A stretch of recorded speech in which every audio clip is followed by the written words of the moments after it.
Assalamualaikum warahmatullahi wabarakatuh. Teman-teman sekalian, saya pengen mengajak kita untuk merenungkan tentang taubatan nasuha. Karena para ulama mengatakan Ramadan adalah syahrut taubah wal maghfirah, bulan taubat dan bulan ampunan dosa. Dan harapannya adalah kita pengen ketika kita keluar dari bulan Ramadan nanti, kita sudah menjadi seperti anak bayi lagi yang semua dosa kita sudah diampuni oleh Allah Subhanahu wa Ta'ala. Ada yang bertanya, Ustadz, bukankah ibadah puasa itu menggugurkan dosa-dosa? Kenapa kita perlu bertobat lagi? Semua amal soleh yang kita lakukan itu adalah penggugur dosa. Tetapi ada dosa yang tidak akan gugur kecuali dengan taubat, yaitu dosa-dosa besar. Dosa syirik, dosa maksiat, dosa zina, dosa minum khamar, dosa riba, dosa durhaka kepada orang tua. Dosa-dosa seperti ini hanya bisa berguguran dengan taubatan nasuha. Dosa meninggalkan sholat, dosa gibah, dosa zalim kepada orang lain. Semua dosa ini hanya bisa gugur kalau kita bertaubat kepada Allah dengan taubatan nasuha.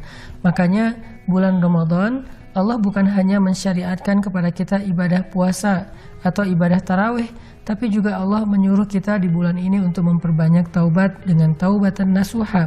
Makanya ulama mengatakan Ramadan syahrut taubah. Ramadan itu waktunya kita untuk bertaubat. Teman-teman sekalian, gimana caranya taubat kita biar diterima oleh Allah Subhanahu wa Ta'ala dan menjadi taubat yang murni, taubatan nasuha? Pertama, kata ulama, taubat yang paling baik itu adalah taubat yang disegerakan, bukan ditunda-tunda. Sehingga Allah Subhanahu wa Ta'ala berfirman di dalam surat Ali Imran ayat 133, "Wasari'u ila maghfiratin mir rabbikum wa jannah." Bersegeralah kalian kepada ampunan dari Rabb kalian dan kepada surga. Wasari'u artinya bersegera. Ini mirip dengan yang disampaikan Nabi SAW. Iringilah setiap keburukan dengan kebaikan. Artinya iringilah setiap dosa dengan taubat. Jadi maksud iringilah itu beres buat dosa, kita sadar, kita silap, langsung taubat. Misalnya kita terlanjur menyakiti perasaan orang tua kita lewat telepon, lagi enak-enak telepon tiba-tiba kepancing emosi, marah, atau pas ketemu dengan orang tua, atau masih tinggal di rumah orang tua, kita menyakiti perasaan orang tua kita, itu dosa. Langsung jangan tunggu besok, jangan tunggu lusa, apalagi tahun depan, apalagi tunggu nanti lebaran sebulan kemudian, atau misalnya nunggunya pas kita udah enak aja gitu. Jangan, karena taubatan nasuha adalah taubat yang wasari'u, yang segera. Jadi ketika kita tahu kalau kita udah salah, langsung datang ke orang tua kita minta maaf. Pak, mah, ayah, ibu, saya tadi salah ngomong, saya tadi kepancing emosi, maaf ya, cium tangannya, minta maaf, lalu bilang astagfirullahalazim. Itu namanya taubatan nasuha, taubat yang bersegera, bukan ditunda. Kita di bulan Ramadan nih, lagi enak-enak ngobrol sama teman-teman lewat online meeting misalnya, jadi ngomongin teman di grup sebelah, kan jadi ngegibah ya, atau jadi memfitnah. Pas kita sadar, ini kita kayaknya lagi gibahin dia deh. Kok bisa gitu? Ya, soalnya kalau dia mendengar pasti dia nggak akan suka, berarti kita menggibah. Ya udah, langsung saat itu juga kita minta ampun sama Allah, japri orang yang kita gibahin, minta maaf sama dia. Itu namanya taubatan nasuha. Jadi mengiringi satu kesalahan langsung dengan taubat atau minta ampun kepada Allah Subhanahu wa Ta'ala. Itu yang pertama. Yang kedua, taubatan nasuha itu kata para ulama adalah taubat yang disertai dengan an-nadam, penyesalan. Jadi kalau kita bilang astagfirullahalazim, rabbighfirli, ya Allah ampunkanlah dosa saya, zalamtu nafsi, rabbana inna kunna minaz zalimin. Kita ngomongin udah mau memperbaiki diri, kita minta ampun sama Allah, tapi di hati kita nggak ada nadam, berarti taubat kita belum nasuha. Apa itu nadam? Nadam itu menyesal. Sehingga para ulama mengatakan at-taubatu hiyan nadam wan nadamu huwat taubah. Taubat itu adalah penyesalan, dan penyesalan itu adalah ciri-ciri taubatan nasuha. Menyesal artinya kita kayak sedih. Kenapa tadi saya salah ngomong? Sedih, kenapa tadi saya salah memandang sesuatu yang gak boleh dilihat, gak boleh ditonton. Sedih, kenapa tadi saya durhaka sama orang tua, sikap saya gak benar sama orang tua. sedih kenapa tadi saya subuhnya telat jadi nggak subuh tepat waktu, sedih gitu, nyesel banget bikin kita sedih seharian. Itu namanya taubat. Sehingga kalau kita benar-benar bisa menyesali dosa-dosa kita yang baru saja kita lakukan, apalagi dosa yang udah lama banget kita lakuin bertahun-tahun, berarti kita sudah memenuhi salah satu syarat taubatan nasuha. Nah, yang ketiga, supaya taubat kita disebut dengan taubatan nasuha, kata ulama, tajdid, diperbaharui taubatnya. Maksudnya, taubat itu jangan nunggu numpuk baru taubat dirapel. Jangan, taubat itu ya setiap hari aja taubat. Setiap pagi taubat, setiap malam taubat. Kalau siang ini kita berbuat dosa, malam taubat. Malam berbuat dosa, pagi taubat. Besok gitu lagi, taubat lagi. Gitu lagi, taubat lagi. Terus saja ditajdid, diperbaharui. Jangan sampai kita berputus asa dari taubat. Walaupun dosanya masih terulangi lagi, ya taubat lagi.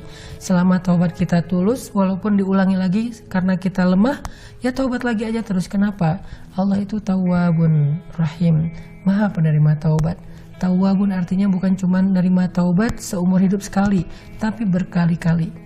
Allah nggak ngasih kita jatah taubat seumur hidup sekali doang. Kalau udah nggak gitu, ditolak. Nggak, Allah ngasih kita jatah taubat sepanjang hidup, bukan seumur hidup sekali. Artinya, kata Nabi SAW, Innallaha yabsutu yadahu bil laili liyatuba musi'un nahar, wa yabsutu yadahu bin nahari liyatuba musi'ul lail, hatta tatlu asyams min maghribiha. Allah itu membentangkan kasih sayangnya, ampunannya di malam hari untuk menerima taubat hamba yang berbuat dosa di siang hari.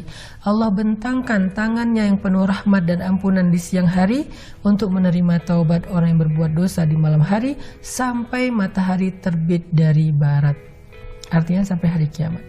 Sehingga jangan sampai kita berpikirnya gini, aduh kayaknya saya belum mantep nih hatinya buat bertobat, daripada besok diulangi lagi, terus tobat lagi, diulangi lagi, tobat lagi, kan jadi kayak mempermainkan Allah. Ya udah deh, saya nggak taubat dulu sekarang karena belum siap, nanti aja kalau udah siap baru taubat. Enggak, itu wasawis syaitan. Itu tuh godaan setan untuk menunda-nunda taubat kita. Udah taubat aja. Tapi kalau belum yakin besok masih diulangi lagi atau enggak apa-apa. Besok kalau ternyata kita lemah setelah kita berusaha untuk ninggalin dosa tapi masih dilakukan, ya udah taubat lagi. Dilakukan lagi, taubat lagi. Yang penting jangan mempermainkan Allah. Selama kita tulus, walaupun berkali-kali kita taubat, memperbaharui taubatnya berulang kali, selama kita tulus, insya Allah Allah menerima taubat kita. Dan kita nggak pernah tahu. Coba bayangin kalau teman-teman berpikir gini, ya udah nanti aja kalau udah siap baru saya taubat. Kalau besok meninggal gimana? Sementara kita belum taubat. Yang penting kita berniat kuat di dalam hati untuk ikhla anidz dzunub, meninggalkan dosa yang udah kita sesali itu. Kalau besok terulang lagi, ya niatkan lagi yang kuat. Karena Allah Maha tahu loh isi hati kita. Tapi kalau kita tobat berulang kali, nggak ada niat yang kuat pengen ninggalin dosa, nggak ada niat ikhla anidz dzunub, meninggalkan dosa itu sama sekali, Allah alimun bidatus sudur, Allah nggak akan terima taubat kita. Tapi kalau niat di hati kita, ya Allah pengen banget ninggalin dosa itu, saya udah nggak mau lagi ngelihat yang nggak benar, saya udah nggak mau lagi komen yang nggak benar, saya udah nggak mau lagi ngomongin tentang orang lain, niat banget nih pengen ninggalin dosa, besok kepancing lagi karena ngumpul bareng teman di sosial media atau secara online, terulang lagi, taubat lagi. Yang penting dibarengi dengan niat yang kuat, saya pengen ninggalin dosa. Udah gitu, taubat. Ya Allah, terimalah taubat saya pengen ninggalin dosa, saya udah nyesel banget, ya Allah saya rugi, saya udah menzalimi diri sendiri. Taubat. Allah terima taubat kita saat itu juga, sehingga saat itu juga kita menjadi orang yang terbebas dari semua dosa-dosa yang kita udah sesali itu. Besok terjadi lagi, ya Allah, astagfirullah, kok bisa saya ngulangin lagi kesalahan ini, saya bodoh banget, ya Allah maafkan saya pengen belajar, bantu saya ya Allah, a'inni ala dzikrika wa syukrika wa husni ibadatik, bantu saya untuk beribadah sebaik mungkin kepadamu. Taubat lagi. Lusa terulang lagi, taubat lagi. Qul ya ibadiyalladzina asrafu ala anfusihim, Qul ya ibadiyalladzina asrafu ala anfusihim la taqnatu min rahmatillah. Jangan berputus asa dari rahmat Allah. Allah mengampuni dosa semuanya. Barakallahu fiik.